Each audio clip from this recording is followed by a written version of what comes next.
Docteur Olivier Caron, vous êtes au CHU de Strasbourg et vous avez été médecin, vous avez partagé votre temps entre le labo de génétique où vous étiez en charge des analyses de prédisposition génétique au cancer et les consultations oncogénétiques.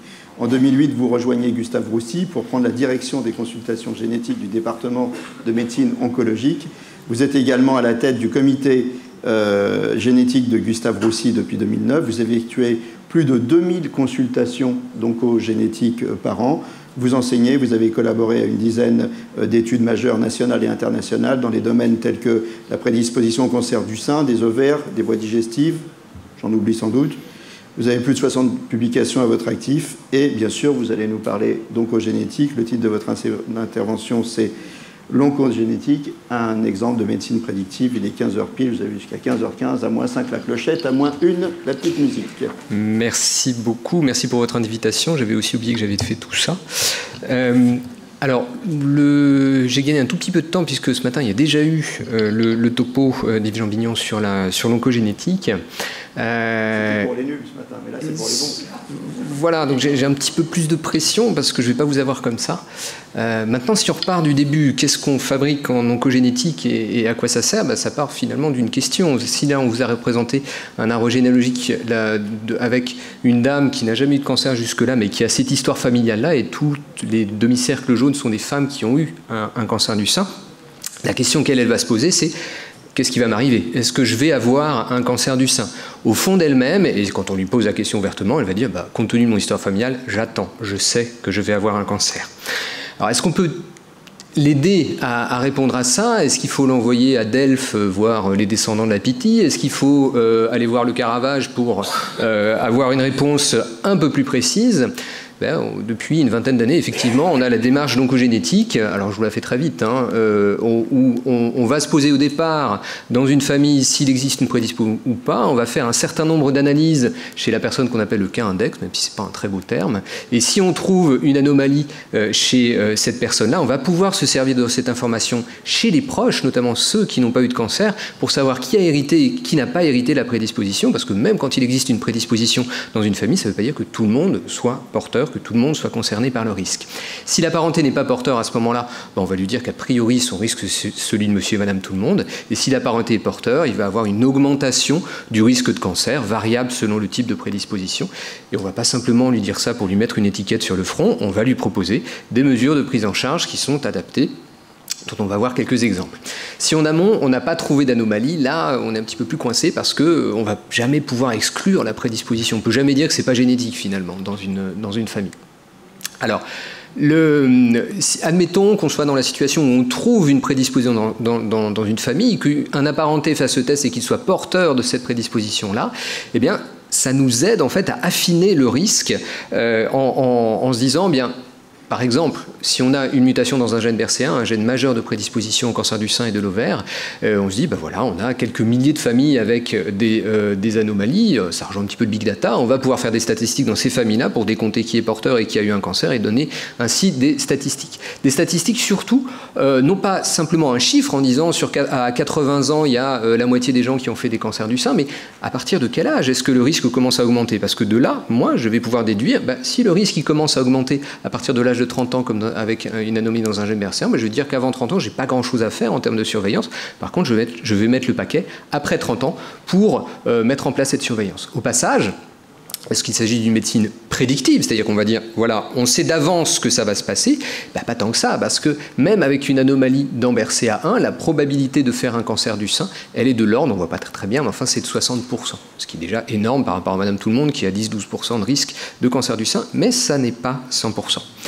Risque de cancer du sein, risque de cancer de l'ovaire également, c'est pas tout à fait attendu. À la dame de la famille tout à l'heure où il n'y avait que des cancers du sein, aller lui parler de cancer de l'ovaire, ça peut paraître un petit peu hors de propos. Eh bien oui, on a des prédispositions qui augmentent les risques sur plusieurs organes à la fois, donc ça va nous permettre de mettre en place une prise en charge sur les différents organes à risque. Je continue, je suis un peu monomaniaque sur les gènes BRCA1, BRCA2, mais il y a des recommandations officielles de prise en charge nationales qui sont applicables et reconnues partout en France, qui ressemblent un peu, qui sont assez similaires sur le plan international.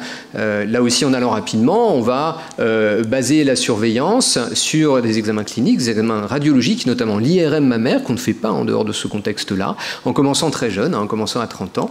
Et au-delà de ça, dans certains cas, certaines femmes vont jusqu'à demander la chirurgie préventive des seins. Il n'y a pas qu'aux États-Unis que ça se fait. Après, une information et un accompagnement dans ce processus de choix qui n'est pas si évident que ça. Pour les ovaires, là, c'est un peu plus radical parce qu'on n'a pas d'examen de dépistage du cancer de l'ovaire, ce qui fait qu'à partir d'un certain âge, une fois qu'on a eu tous les enfants qu'on voulait avoir, eh bien, on va recommander la chirurgie préventive des ovaires.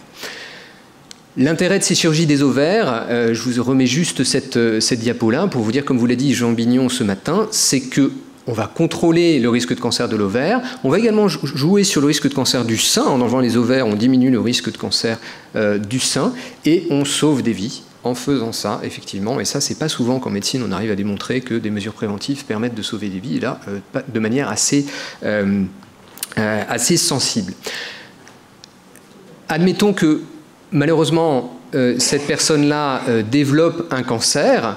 Est-ce que ça peut changer quelque chose? Oui, le fait de connaître la prédisposition chez la personne va nous orienter dans le schéma thérapeutique, la prise en charge que l'on va lui proposer. Par exemple, si on parle de traitement du cancer du sein, peut-être que si on sait que la personne est prédisposée, on ne va pas tout à fait faire la même chirurgie que s'il n'y avait pas de prédisposition. Dans d'autres contextes, certaines personnes qui ont une prédisposition, pas pour les gènes BRCA, mais d'autres, vont avoir une sensibilité toute particulière aux rayons, qui fait que l'utilisation de la radiothérapie va être dangereuse chez ces personnes-là. Et donc, on va éviter de faire la radiothérapie. On peut adapter des régimes de chimiothérapie classiques, et puis on peut orienter aussi vers des nouvelles classes thérapeutiques. Et par exemple, on a un système, on peut retirer un avantage de l'existence de la prédisposition. Là aussi, sans trop vous accabler de choses un peu complexes, finalement, une cellule tumorale, elle va subir le traitement qu'on lui propose et elle va avoir des échappatoires, elle va avoir des issues de secours.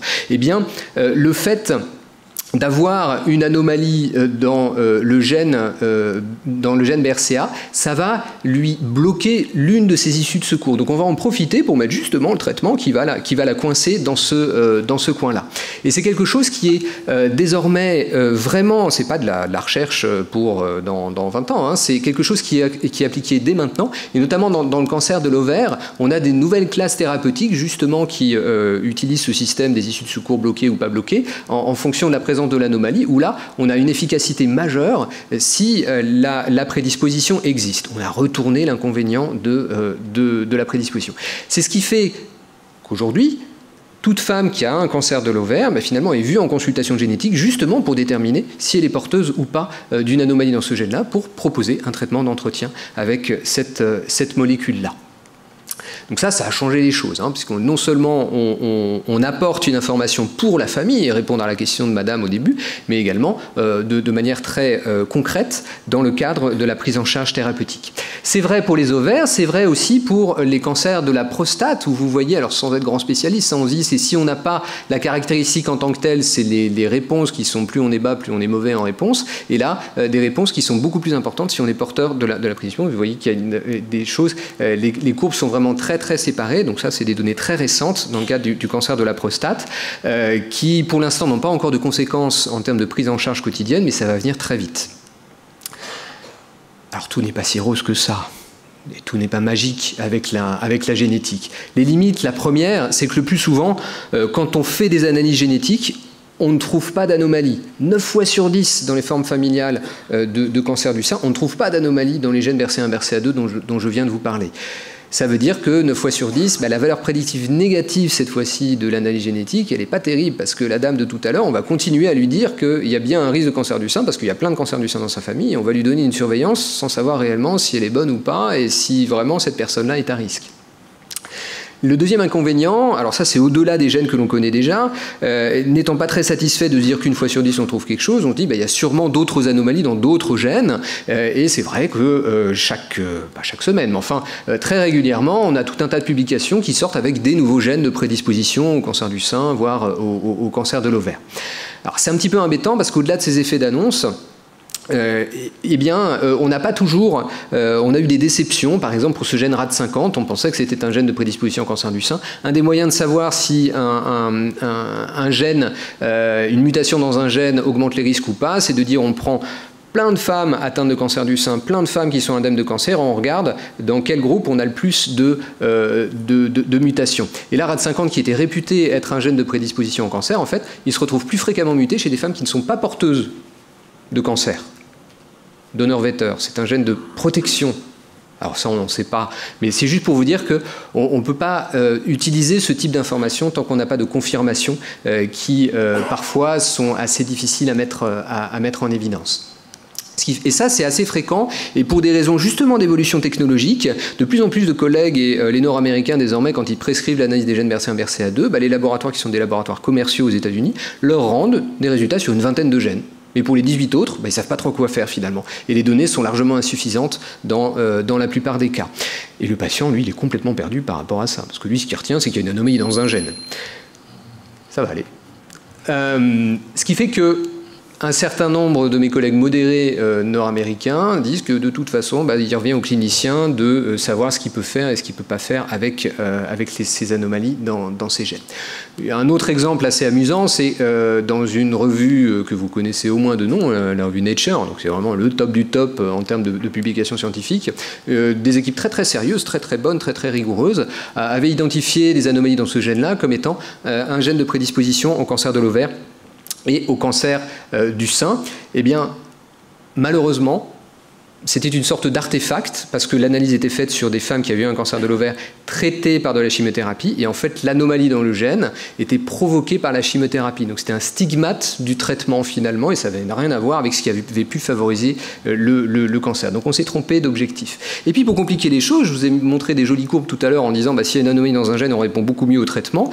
Dans la même classe thérapeutique, dans la même indication de cancer de l'ovaire, et ça date du New England du 8 octobre 2016, donc c'est tout frais, avec ce traitement-là, apparemment, ça doit se confirmer bien sûr, qu'on soit porteur ou pas de l'anomalie, on répond tout aussi bien au traitement. Donc tout n'est pas si clair que ça, il y a encore beaucoup de choses à voir. En conclusion, est-ce qu'on peut dire que la génétique est quelque chose de prédictif ? Moi, j'aime pas trop ce terme-là en tant que tel. Alors, on peut prédire, oui, madame, vous allez faire des IRM, on va vous surveiller de près, des choses comme ça. Après, ce qui va arriver exactement pour vous, ça, on ne le sait pas encore. C'est une information qui est vraiment importante pour la prise en charge des patients et des familles, surtout. Et c'est vraiment extrêmement important d'y penser, de bien orienter les familles vers les consultations, en tout cas de donner l'accès aux tests génétiques au plus grand nombre. Et ça donne des données fiables pour l'orientation. C'est pas si rare que ça, finalement. Une personne sur 10 qui a un cancer relève peut-être de ce genre de choses. Compte tenu du nombre de cancers, c'est important. C'est en plein essor, vraiment en plein boom. On a des outils technologiques fabuleux qui nous permettent d'avoir des résultats de plus en plus rapides, de voir de plus en plus de choses. Mais attention aux nouveautés qui ne sont pas encore complètement vérifiées, validées. Et certains résultats doivent être encore aujourd'hui utilisés avec prudence. Je vous remercie pour votre attention. Merci. Vous avez parlé de liaison entre le cancer des ovaires et le cancer du sein. Il y a beaucoup de cancers où il y a des liaisons comme ça, finalement ? Alors là, je parle vraiment en termes de liaison, en termes de, si on peut dire que, si on parle de recettes pour faire un cancer, il y a des ingrédients communs dans certains cas entre les cancers du sein et les cancers de l'ovaire. Ça passe par les anomalies dans les gènes BRCA, effectivement. Sinon, quelqu'un qui fait un cancer du sein ou qui a beaucoup de cancers du sein dans sa famille n'a pas forcément une augmentation du risque de cancer de l'ovaire. Mais après, on a des prédispositions. Une association classique de cancer, c'est le syndrome de Lynch, dont on vous a parlé tout à l'heure, prédisposition au cancer digestif et au cancer de l'endomètre chez la femme. Donc ça, c'est vraiment des choses qui attirent notre attention. Une dernière petite question rapide. Donc la prédiction, vous avez évoqué un taux de 60% à peu près. Donc si on se reporte une histoire qu'on connaît tous, c'est le syndrome Angelina Jolie. Je me fais enlever les deux seins parce qu'on m'a prédit que j'aurais un cancer. C'est une surréaction, c'est une réaction saine, c'est une dérive. C'est quelque chose qui s'entend. C'est-à-dire que la surveillance est efficace.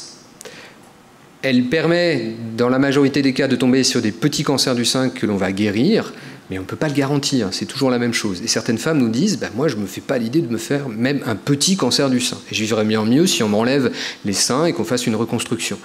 Alors ça s'accompagne, ça ne se décide pas sur un coup de tête, il faut des semaines et des semaines, il faut des mois même de réflexion, un accompagnement psychologique. Et finalement, je pense que l'idée traverse l'esprit d'énormément de femmes et qu'il y en a assez peu qui vont jusqu'au bout. Dans notre expérience, c'est une quinzaine de pourcents de ces femmes-là. Merci beaucoup. On peut l'applaudir.